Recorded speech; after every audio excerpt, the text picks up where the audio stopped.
welcome to my podcast. My name is Russell, and I am a student at the University of Minnesota. I assume most of you have been into sports once in your life and have tried so hard to reach grand goals. Today, I will talk about being successful in different kinds of sports. Eventually, I will try to answer the question: can small improvements lead to major success in different types of sports? By highlighting the main points from the articles which I will introduce. I decided to talk about this because of the accomplishments I made in my basketball career. I was eager to learn if the method which my basketball coach applied is also useful in different types of sports. I ended up finding some articles about the usefulness of it in different sports, and I will cover them in my podcast. I hope you will enjoy the podcast.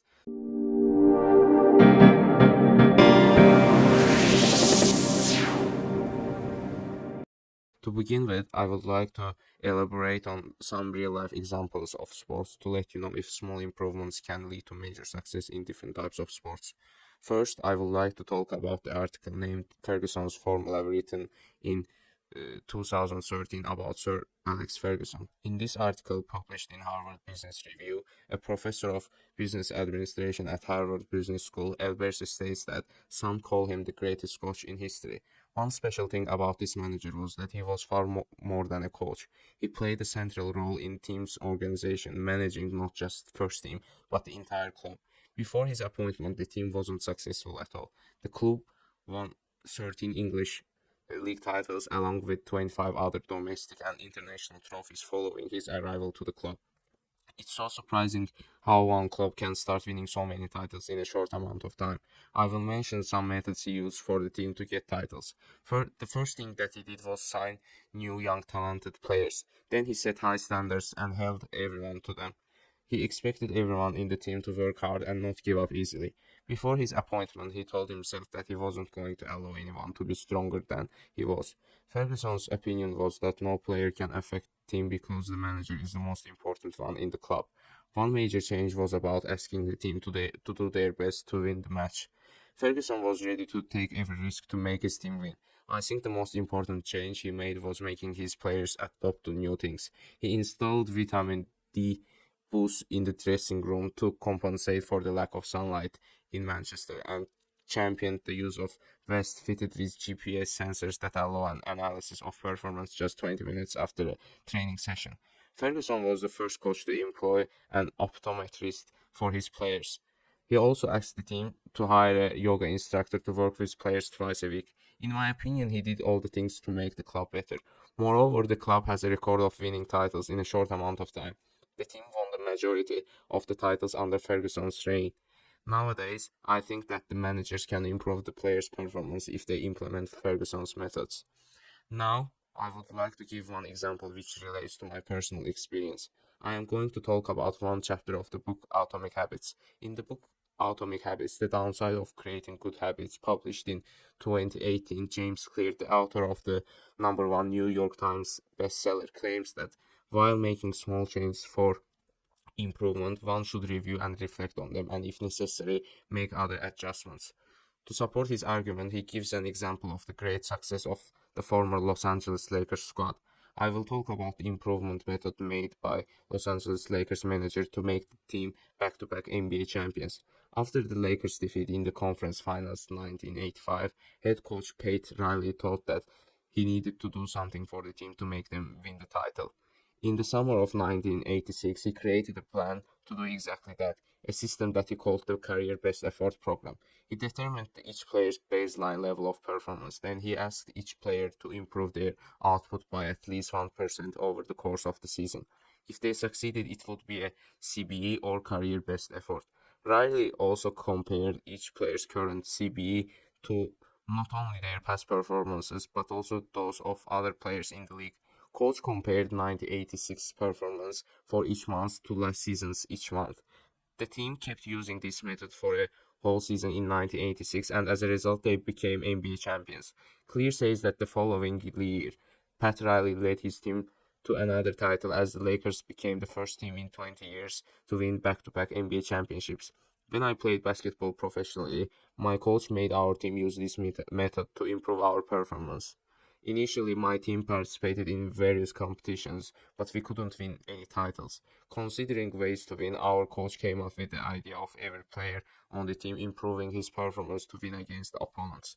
Usually, in each game, we lost by a few points, so he thought that if every player improves his performance slightly, we might win the games. So he did the same things as the Lakers coach did. This method worked perfectly in our team too, and we started to win consecutive titles after its implementation.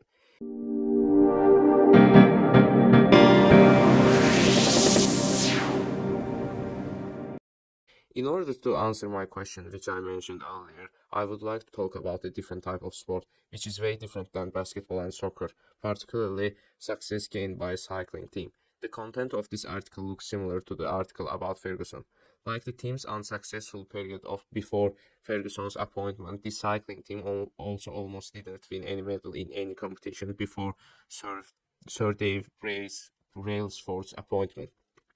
Senior editor Eben Harel writing about how 1% performance improvements led to Olympic gold on October 30, 2015 edition of the online magazine Harvard Business Review, which is owned by Harvard University, states that the British cycling team had almost no record of success. British cycling had only won a single gold medal in its 76-year history. After Sir Dave Brailsford became head of British cycling in 2002, the cycling team started to win medals. His team got most of the gold medals in Olympics competitions, such as being Olympics, London Olympics. Now I would like to talk about what things Sir Dave did to improve the cyclist's performance. Sir Dave applied the theory of marginal gains to cycling.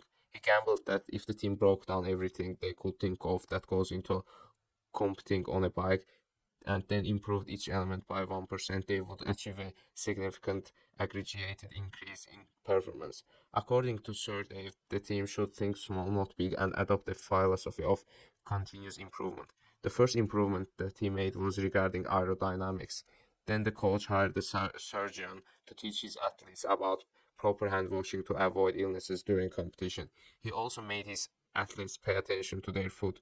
He made his team to bring their own mattresses and pillows so athletes could sleep in the same posture every night. Sir Dave also says that their team searched for small improvements everywhere and found countless opportunities. They felt these improvements gave them an overall competitive advantage. After doing these things continuously, the athletes started to perform better and got many gold medals. In my opinion, this coach was very helpful for the team who almost never won a single medal in their history. I think that application of this method might also be useful in different sports. The most important thing in this marginal gain method was doing things continuously. I think the change that the team makes might not seem crucial in the beginning, but the team will see its effects after a long time, like how the cycling team did.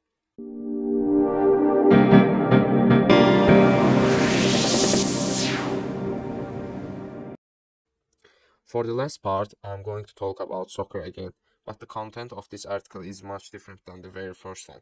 It's about how players can improve their performance themselves rather than by the help of coach. Experts in the sport field, Zoe, Bishop, Fairweather, Ball, Aoki, writing about high-intensity warm-ups enhanced soccer performance in 2013 in the International Journal of Sports Medicine, which is owned by the Team Connect, state that short-term activities at halftime break boost athletic performance. Players who are involved in even basic warm-up exercises have subsequently improved physical performance and skill execution pertinent to soccer, compared to players who do not do any warm-ups at all during halftime. The study involved 8 amateur soccer players from Division 1 of the Victorian Football Federation. During halftime break, the athletes were either inactive for 15 minutes, did 5 repetitions of maximum load leg presses, or played 2 versus 2 soccer ball possession game for 3 minutes. Then their performance parameters were measured via subsequent tests.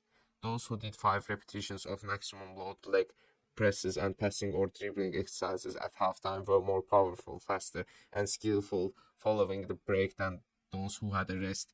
The exercises just mentioned improved the players' performance in the game, and they start to play better and win more games. In my view, this method is really helpful for the team because the players will perform better if they do some exercises during the halftime break. I have been to some soccer matches and I noticed this in these matches as well. Nowadays, most soccer clubs make their players do this in order to improve their performance. I think that despite the fact that article is not current enough, the method which the article elaborates on is really helpful for the players at the moment.